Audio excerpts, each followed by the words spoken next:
Hello, today we're not going to show you everything to make an entire card. I'm going to give you some tips on using the lowly Post-it note, which is one of my favorite things. Now we want to stamp a button, and we want to stamp it with this image.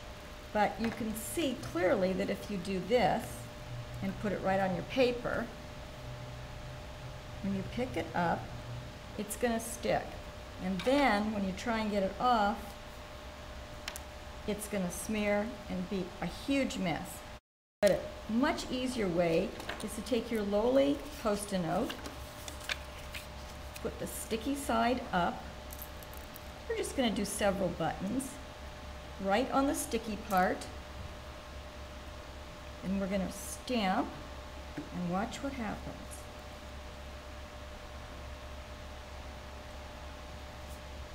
Perfect. Now we're going to stamp another one just because I like to make 2 cards when it's a birthday card, so I don't have to do it again. Then you can move it right out of the way without smearing it at all. It's a much easier way to do it. Another tip that I have for making a card like this is, I don't know about you, you're probably all a lot younger than I am, but I have trouble getting these ribbons through these little holes. So here's another really fun trick, and it's really easy. Cut a little bit of extra ribbon and cut the end of the ribbon to a really severe point so that it's like that.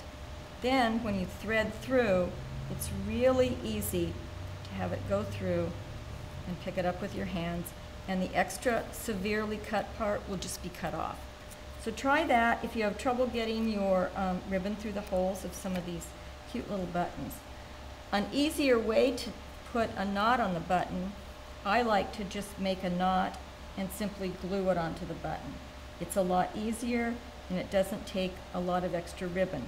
But sometimes you're going to need to draw the ribbon actually through the button. Okay, so then we can come back to these, and when they're dry, pop them off and put them right on the card. So try this whenever you have small things that you're going to stamp. It keeps them from sticking to the rubber, because a lot of times that happens, especially with the Stays-On ink. We're going to use a cutter to cut this particular message out, and if you don't stamp your message on straight, you need to cut all 4 sides to make sure that it's even. So we'll cut this side, then move this side to the top, so that we know that that's straight. And then we can go ahead and cut all the other sides so that it will end up actually being on right angles. Sometimes I'm in a hurry and I want to use the same stamp to stamp another message, and they're really cattywampus all over. So this is a really easy way to make sure that you don't get it glued down and it's wrong. The other thing that you want to remember is paper cutters are really friendly if you take care of them just like anything else.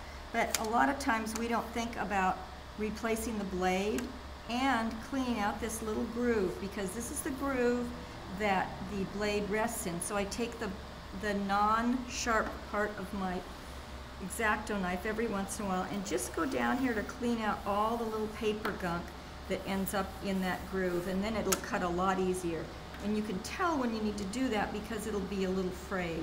If you are cutting pictures with a paper cutter and you have that little kind of white look on the edge, I take an emery board and make sure that it's straight up and down and just run it along the sides of the paper, and it makes a nice clean cut.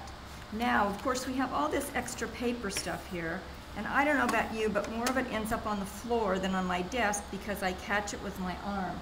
So in order to not have it all over the carpet, I use my lint pickup at the end of the day and just go through here and pick up all of these extra pieces, and it works really well. And especially if you have little glue dot, little gooey things, it's very easy, and then you just take this paper off and put it in the trash.